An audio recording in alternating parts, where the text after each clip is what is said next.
नमस्कार, आप देख रहे हैं दूरदर्शन किसान। छत पर बागवानी कार्यक्रम में आप सभी का स्वागत। मैं हूं आपके साथ अदिति शर्मा। मौसम बदल रहा है, अब हल्की हल्की ठंड महसूस होने लगी है और यही ठंड एहसास भी कराती है कि अब हमारी बगिया में खिलेंगे रंग बिरंगे गुलाब। जी हाँ, गुलाब का मौसम भी आने वाला है और ऐसे में हम सभी को अब तैयारियां कर लेनी चाहिए। अपनी बगिया को खूबसूरत बनाना है तो किस तरह से हम अपने गुलाब की तैयारी कर सकते हैं, कटाई छटाई कैसे कर सकते हैं, अगर हम मिट्टी बदलने की बात कहें तो वो किस प्रकार कर सकते हैं, आज इसी के बारे में जानेंगे हमारे विशेषज्ञ से। किस तरह से हम गुलाब से महका सकते हैं अपनी बगिया को, आइए जानते हैं आज के हमारे एक्सपर्ट से।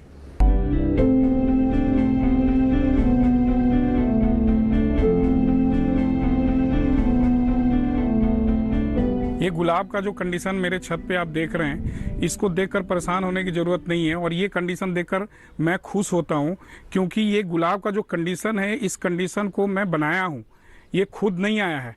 जब दिल्ली में टेम्परेचर मई जून के महीने में जैसे ही टेम्परेचर 40 डिग्री के आसपास पहुंचता है तो मैं इनका खाना रोक देता हूं, इनको खाना नहीं देता हूं। फिर धीरे धीरे ये वो स्ट्रेस का टाइम होता है गुलाब के लिए, उस समय इनको अपने सर्वाइवल की प्रॉब्लम होती है, तो उस समय हमें इनको केयर करना पड़ेगा। उस समय सिर्फ पानी देकर इनको जिंदा रखने की कोशिश करनी चाहिए। जैसे अगर हम एक गुलाब के अंदर हम 1 लीटर या 1.5 लीटर पानी देते हैं, तो जब डोरमेंसी में लाने के लिए हमें सिर्फ पानी आधा लीटर देना है या उतना देना है जिससे हमारे गुलाब जिंदा रहें। ये जो गुलाब है ये हमेशा खाना पसंद करता है और इसके अंदर ग्रोथ हमेशा होती रहती है, लेकिन इसके लिए डोरमेंसी जो है वो हमें लाना जरूरी है। डोरमेंसी में जो मेटाबॉलिक एक्टिविटी होती है वो मिनिमाइज हो जाती है, तो उसके बाद गुलाब के अंदर एनर्जी कंजर्व होता है, एनर्जी आती है, ताकि आगे 5 महीने 6 महीने इसको फूल देने हैं, इसका फ्लावरिंग सीजन आएगा, उस टाइम इसको फूल देने होते हैं, तो उसके लिए हम इसको तैयार करते हैं। इवन जो नए प्लांट हैं वो भी अगर हम लगाना चाहते हैं तो वो मानसून में या अक्टूबर के फर्स्ट वीक में हम लगा सकते हैं। जब हम नए पौधे लेकर आते हैं वो बहुत छोटे होते हैं और छोटे पॉट में लगाते हैं। पॉट का साइज़ बहुत इम्पॉर्टेंट होता है। अगर छोटे पौधे को हम बड़े पॉट में लगा दें तो प्लांट सर्वाइव नहीं कर पाएगा, क्योंकि बड़े पॉट के हिसाब से उसमें पानी भी जाएगा और खाद भी जाएगा। 6 महीने या 1 साल के बाद फिर से जब प्लांट प्रॉपर ग्रोथ ले चुका होता है तो उसको हमें बड़े गमले में शिफ्ट करने की ज़रूरत होती है। तो इसलिए ट्रांसफ़र करना ज़रूरी है ताकि वो अपना पूरा ग्रोथ ले सके और फ्लावर जितना हमें चाहिए उतना फ्लावर उसके अंदर आ सके। जो ट्रांसफ़र करने का प्रोसेस है वो मानसून में या अक्टूबर के फर्स्ट वीक में हम कर सकते हैं। मानसून में हम क्यों करते हैं? मानसून में करने का रीज़न ये होता है कि उस समय बादल छाए होते हैं, बारिश होती रहती है और बारिश गुलाब को बहुत पसंद है, तो उसमें प्लांट के मरने का चांस बहुत कम होता है। अक्टूबर में हमारा मौसम थोड़ा ठंडा हो चुका होता है, इस समय भी गुलाब के मरने का चांस बहुत कम होता है। तो मेन चीज़ हमें ये देखना है कि प्लांट हमें मारना नहीं है, प्लांट हमारा सर्वाइव करें, और यही रीज़न है कि हम या रिपोर्टिंग करें या प्लांट ट्रांसफ़र करें तो बेहतर है कि हम मानसून में करें या अक्टूबर में करें। अब हम प्लांट को इस पॉट से हम बाहर निकाल लेते हैं और निकालते समय थोड़ा हमें ये केयर करना पड़ेगा कि इसका रूट ज़्यादा डैमेज ना हो, और इस तरह से पूरा निकाल कर पॉट को हटा देते हैं। और इसके बाद इसके साइड से जो खंगर है या जिसको हम सिंडर भी कहते हैं, ये थोड़ा किनारे किनारे से इसको हटा देते हैं, और हटाने के बाद ये हमारा पॉट तैयार हो जाता है, प्लांट तैयार हो जाता है पॉट में ट्रांसफ़र करने के लिए। अब इसके बाद हम पहले से इसमें प्लांट के हिसाब से आधा मीडियम जो है, जो खंगर है हमारा या सिंडर जो है, उसको हमने पहले रख दिया है, और अब इस प्लांट को निकाल कर इसको वापस हम इस नए पॉट में वापस इसको लगा देते हैं। लगाने के बाद जो नया खंगर है या सिंडर है वो हम इसमें लगा देते हैं, और लगाने के बाद जो सिंडर है साइड से हम थोड़ा इसको प्रेस कर देते हैं ताकि रूट के आसपास अच्छे तरह से सिंडर पहुंच सके और रूट को कवर कर सके, ताकि रूट हिले नहीं, और इसमें ये पूरे नए खंगर को भर देते हैं। इस तरह से इसको लगाने के बाद हमें इसमें पानी डालना नहीं भूलना चाहिए। पानी डालने से ये होगा कि जो रूट है वो सिंडर में पूरी तरीके से बैठ जाएगा और प्लांट को ज़्यादा नुकसान नहीं होगा और प्लांट फिर से सर्वाइव कर जाएगा और नए सूट्स देने शुरू कर देंगे।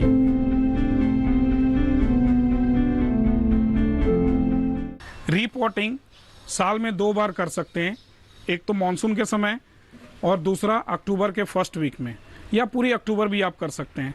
रीपॉटिंग ज़रूरी इस वजह से होता है क्योंकि इसका जो रूट होता है वो क्वाइल्ड हो जाता है, काफ़ी इकट्ठा हो जाता है, तो उसमें हम 60% हम रूट जो है हटा देते हैं, 40% हम रूट को रहने देते हैं और उसको फिर से नए खंगर या नए सिंडर के साथ उसको हम फिर से उसको लगा देते हैं। ये पूरा प्लांट हम इसको इस तरह से निकाल देते हैं और निकालने के बाद आप पूरा ये देख रहे हैं कि पूरा रूट निकल रहा है और ये पूरा रूट क्वाइल हुआ पड़ा है। ये पूरा रूट इसका आप देख रहे हैं कि किस तरह से एक दूसरे से जुड़ा हुआ है और इसका हम कोशिश करते हैं कि 60% रूट इसका आसपास से हटा दें और सिर्फ 40% हम इसको रहने देते हैं।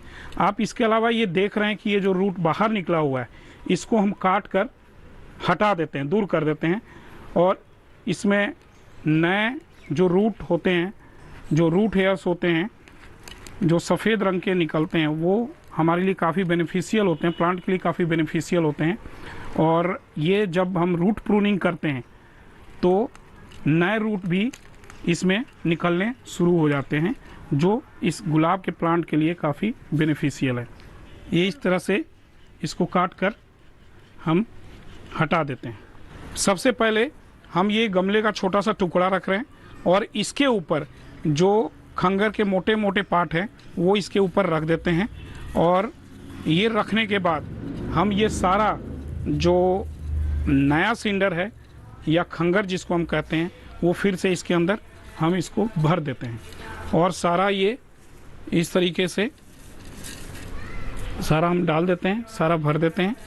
रूट हमने हटा दिया। इसका रूट हटाने से ये बेनिफिट होता है प्लांट को कि इसमें नए रूट्स निकलते हैं और ये जो खंगर है या जो सिंडर है इसमें ये फिर से नए रूट ग्रोथ लेंगे।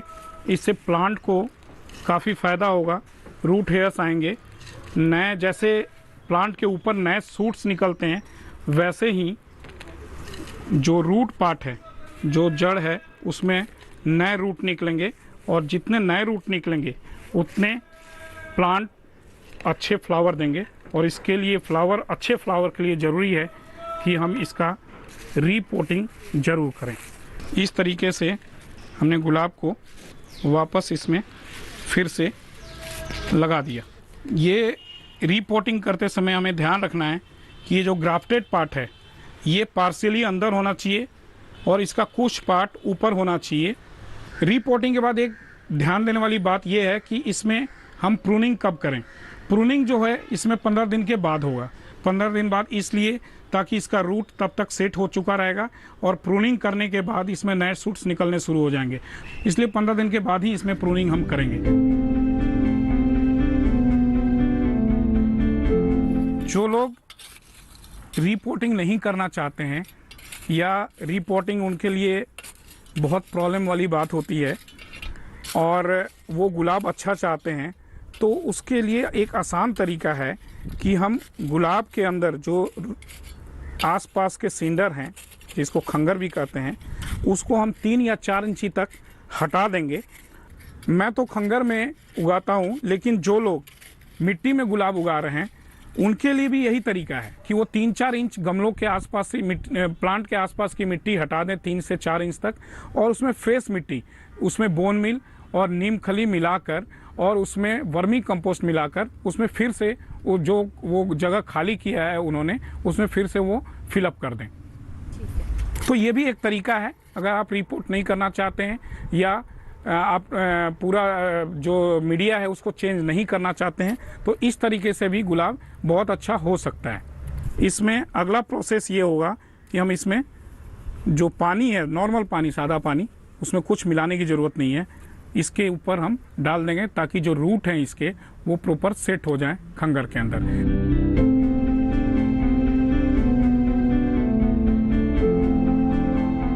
कार्यक्रम में फिलहाल फिलहाल वक्त हो चला है एक छोटे से ब्रेक का। आप कहीं मत जाइए, हम जल्द ही हाजिर होंगे। बने रहिए दूरदर्शन किसान पर, देखते रहिए कार्यक्रम छत पर बागवानी।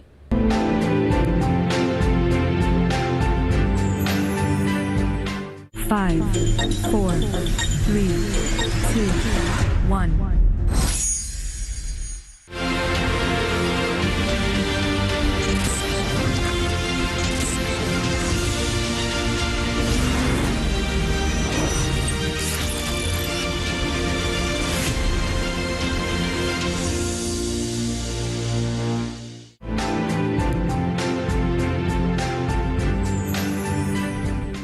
ब्रेक के बाद दूरदर्शन किसान के कार्यक्रम छत पर बागवानी में आप सभी का फिर से स्वागत। आइए अब कार्यक्रम को आगे बढ़ाते हैं।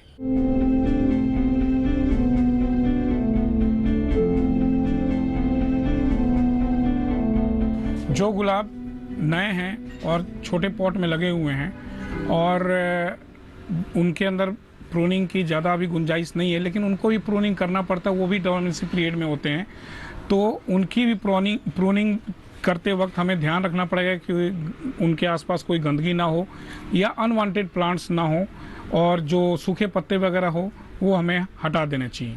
ये सूखे पत्ते हैं, ये अनवांटेड वीड्स निकले हुए हैं, इन सारे सूखे पत्तों को हम बाहर निकाल दे रहे हैं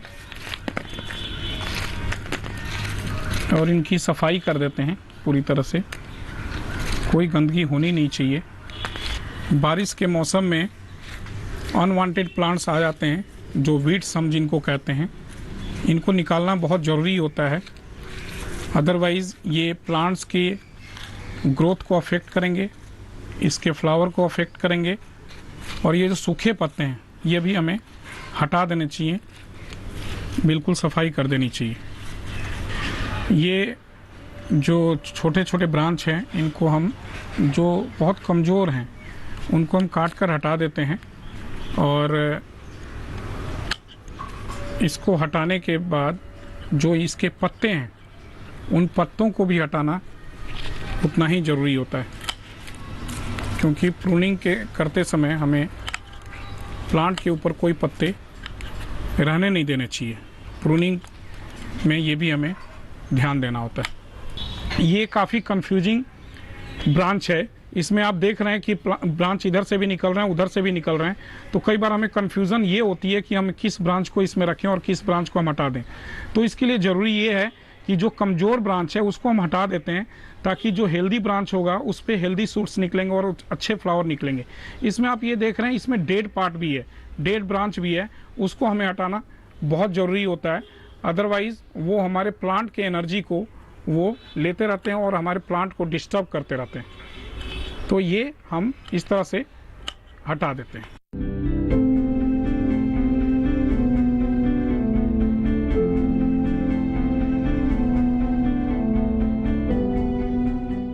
ये गुलाब जो अभी डोर्मेंसी में है, इसकी मैं हार्ड प्रूनिंग कर रहा हूँ, और हार्ड प्रूनिंग करते समय मेरे को 2-3 चीज़ों का ध्यान रखना पड़ेगा। एक तो ये देखना पड़ेगा जो स्टेम सीधे जा रहे हैं उनको हमें रखना है, जो स्टेम क्रॉस कर रहे हैं एक दूसरे को वो हमें हटा देना है।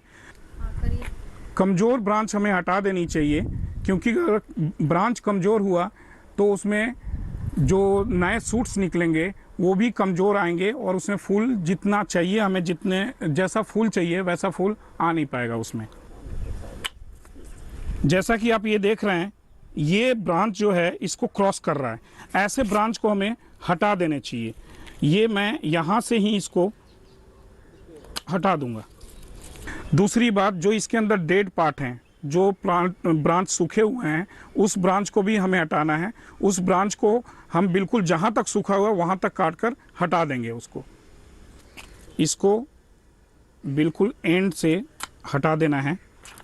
अब आप ये देख रहे हैं कि 2 ब्रांच, एक ब्रांच यहाँ जा रहा है, एक ब्रांच यहाँ जा रहा है, इसके ऊपर से कई ब्रांच हैं, तो हमें ये हटा देने की ज़रूरत है। ये सीधी ब्रांच आ रही है, बहुत स्ट्रॉन्ग ब्रांच है, लेकिन आप देख रहे हैं यहाँ पे एक कमज़ोर ब्रांच निकला हुआ है, हमें इसकी ज़रूरत है नहीं, इसको हम काट कर हटा देंगे। आप इस ब्रांच को देखिए, इसमें डाईबैक की प्रॉब्लम है। ये पूरा ब्रांच सूख चुका है। इसको जहाँ तक ये सूखा हुआ है वहाँ से इसको हटाने की ज़रूरत है। अब ये ब्रांच भी इसको क्रॉस कर रहा है। हमें इस ऐसे ब्रांच जो एक दूसरे को क्रॉस कर रहे हैं वो हमें हटा देना चाहिए। ये भी आप देखिए डेड पार्ट है। ये डेड स्टेम को हटा देंगे हम। इस एक ब्रांच में डाईबैक हुआ पड़ा है और ये एक फंगल डिजीज़ है। तो डाईबैक जहाँ से स्टेम बिल्कुल सूख चुका है वहाँ तक उसको काट कर हम हटा देते हैं। ये प्रूनिंग में बहुत ध्यान देने वाली बात है। इसको करना बहुत ही ज़रूरी है। प्रूनिंग करते समय हम जिस कटर की यूज़ करते हैं उस कटर का धार प्रॉपर होना चाहिए, अदरवाइज प्रूनिंग सही ढंग से नहीं हो पाएगा और वो स्टेम को डैमेज कर देगा। आप यहाँ पे देखिए, मैं जो कटिंग किया हूँ ये बिल्कुल स्ट्रेट कटिंग हुआ है। इसमें कहीं कोई डैमेज नहीं हो रहा है कोई हमारा ब्रांच। तो ये ज़रूरी है। ये भी हमारे रोज़ ग्रोइंग में बहुत इम्पॉर्टेंट चीज़ है जो हमें ध्यान रखनी चाहिए। गुलाब को सफाई पसंद है और इन छोटी छोटी चीज़ों पर अगर हम ध्यान नहीं देंगे तो हमारे प्लांट हेल्दी नहीं हो सकते। इसलिए ज़रूरी है कि इसके आसपास हम सफाई रखें और जितने भी छोटे छोटे लीव्स हैं, पत्ते हैं या एक अनवांटेड प्लांट इसके अंदर है, इसको हटाना हमें बहुत ज़रूरी है। अदरवाइज इन्हीं सब चीज़ों से फंगस फैलते हैं गुलाब के अंदर और जो सबसे ज़्यादा प्रॉब्लम होती है गुलाब को वो फंगस से ही होते हैं। इवन डाईबैक भी फंगस की वजह से होता है और इसके अंदर जो येलो लीव्स होते हैं जिसको ब्लैक स्पॉट भी कहते हैं वो भी फंगस की वजह से होता है। तो ये हमें ध्यान रखना ज़रूरी है कि इसके आसपास सफाई हो ताकि फंगस इसके अंदर गुलाब के अंदर ना लगे। ठीक है, ये हो गया। कई तरह के फंगिसाइड मार्केट में अवेलेबल हैं। वो आप इसमें बेवेस्टिन आता है, M45 आता है, स्कोर आता है, कई तरह के फंगिसाइड अवेलेबल है मार्केट में। लेकिन मैं ये साफ़ यूज़ कर रहा हूँ और इसका पेस्ट बनाकर मैं जहाँ पे डेड पार्ट था जिसको मैंने कट करके हटा दिया वहाँ पे मैं लगा देता हूँ, क्योंकि वहाँ पे डाईबैक की प्रॉब्लम थी। वो मैं यहाँ इसलिए लगा रहा हूँ क्योंकि वहाँ पे से डाईबैक नीचे और ना फैले।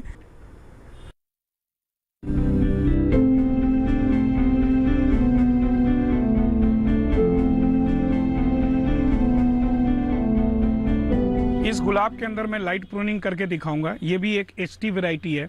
यहाँ पे ये समझना जरूरी है कि लाइट प्रूनिंग और हार्ड प्रूनिंग क्या है। लाइट प्रूनिंग HT के अलावा जितनी भी गुलाब की किस्में हैं सब में लाइट प्रूनिंग ही करनी चाहिए। अगर आप बहुत सारे गुलाब लेना चाहते हैं, आप चाहते हैं कि मेरे प्लांट में HT वैरायटी में 50 से 100 या 150 200 गुलाब निकले, तो उसके लिए ज़रूरी है कि आप उसके अंदर लाइट प्रूनिंग ही करें। प्रूनिंग करते समय हमें एक चीज़ का बहुत ध्यान रखना चाहिए कि जितने पत्ते हैं प्लांट के अंदर वो सारे पत्ते हटा देने चाहिए हमें। उसका कारण ये है कि पत्तों के अंदर कई तरह की बीमारियां लगी होती हैं, पत्ते डैमेज होते हैं, तो वो बीमारियां जो हमारे नए पत्ते निकलेंगे, जो नए सूट्स निकलेंगे, उनको भी डैमेज कर सकते हैं। इसलिए हमें उन पत्तों को हटाना बहुत ज़रूरी होता है।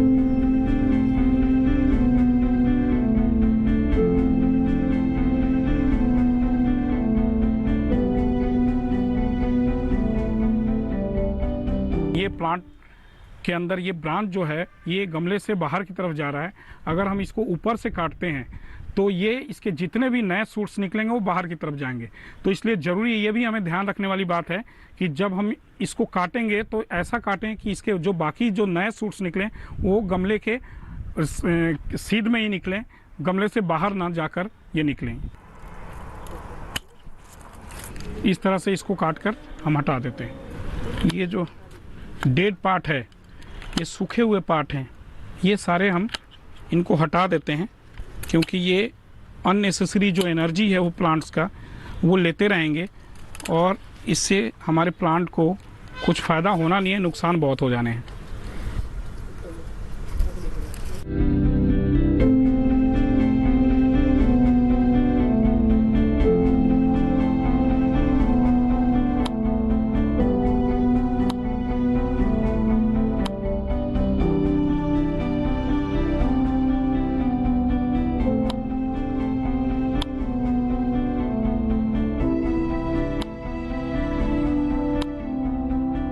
गुलाब उगाने में कुछ छोटी छोटी चीज़ें हैं जिनका ध्यान रखना हमें बहुत ज़रूरी है। वो चीज़ें छोटी हैं, लेकिन अगर आप उनको फॉलो नहीं करेंगे तो उनके रिजल्ट बहुत बड़े हो जाते हैं, जो हमारे फेवर में नहीं होते हैं या गुलाब के फेवर में नहीं होते हैं। तो सबसे पहले मैं बात करना चाहूँगा इनकी बीमारियों का। गुलाब में एक बीमारी होती है कैंकर। कैंकर जो आप ये देख रहे हैं, ये कैंकर एक बीमारी है। ये ज़्यादातर गुलाब के अंदर होती है तब जब गुलाब के ब्रांच को चोट लग जाती है या किसी वजह से रगड़ खा जाता है, तो इसकी वजह से ये डैमेज हो जाता है, ब्रांच या वो पार्ट डैमेज हो जाता है और फिर इसके अंदर फंगस लग जाते हैं और ये धीरे धीरे उस प्लांट को ब्रांच को पूरी तरीके से ख़त्म कर देते हैं। इसके अलावा जो गुलाब में बीमारियाँ होती हैं वो माइट्स है, पाउडरी मिल्ड्यू है या थ्रिप्स है। उसके इन सब के लिए एक जर्मन टेक दवा आती है, वो जर्मन टेक आप यूज़ करेंगे, वो महीने में एक बार जरूर यूज़ करें। और एक सोनाटा आता है, ये महीने में एक बार जरूर यूज़ करें। ये 2 ml पर लीटर पानी में मिलाकर और इसको स्प्रे कर सकते हैं। आप जितने भी प्लांट हैं उनके पत्तों पे, इनके स्टेम पे इसको स्प्रे करें। इस तरह की जितनी बीमारियां हैं वो सारी बीमारियां आपके गुलाब से दूर रहेंगे और आपके गुलाब बहुत ही स्वस्थ रहेंगे। गुलाब एक हैवी फीडर है, इसको खाना बहुत पसंद है। जब हम प्रूनिंग करते हैं उसके 1 हफ्ते पहले 2 ग्राम 52-34 एक NPK होता है।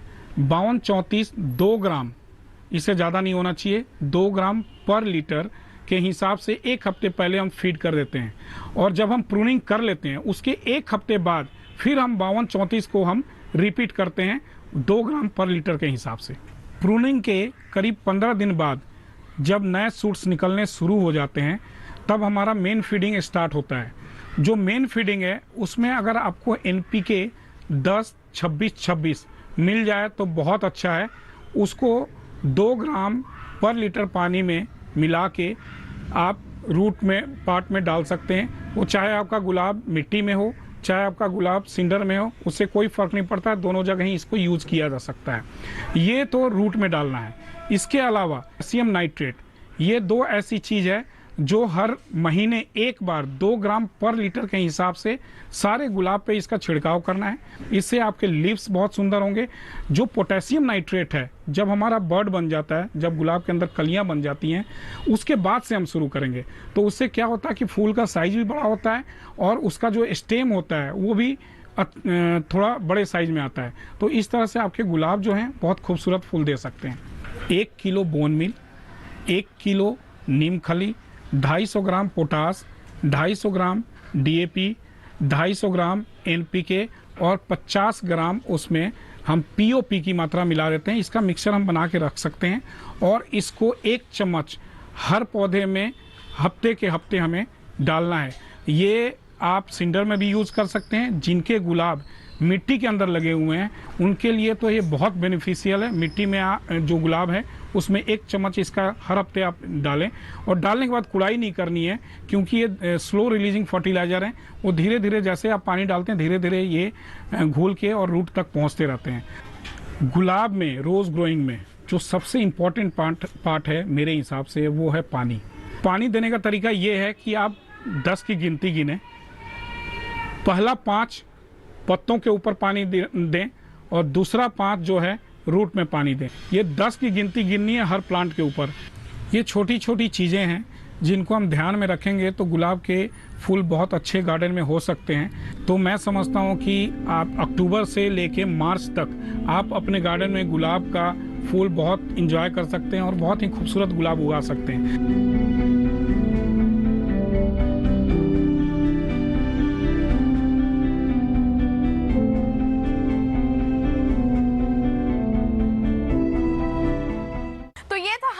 आज का एपिसोड छत पर बागवानी का। जान लिया ना आपने कि अगर अपनी बगिया को गुलाब से महकाना है, उसे खूबसूरत बनाना है तो किस तरह की तैयारियां आपको करनी है। उम्मीद करते हैं कि अब ये सारी बातें आप ध्यान में रखेंगे और रंग बिरंगे गुलाब को अपने छत की बगिया पर जरूर सजता देखेंगे।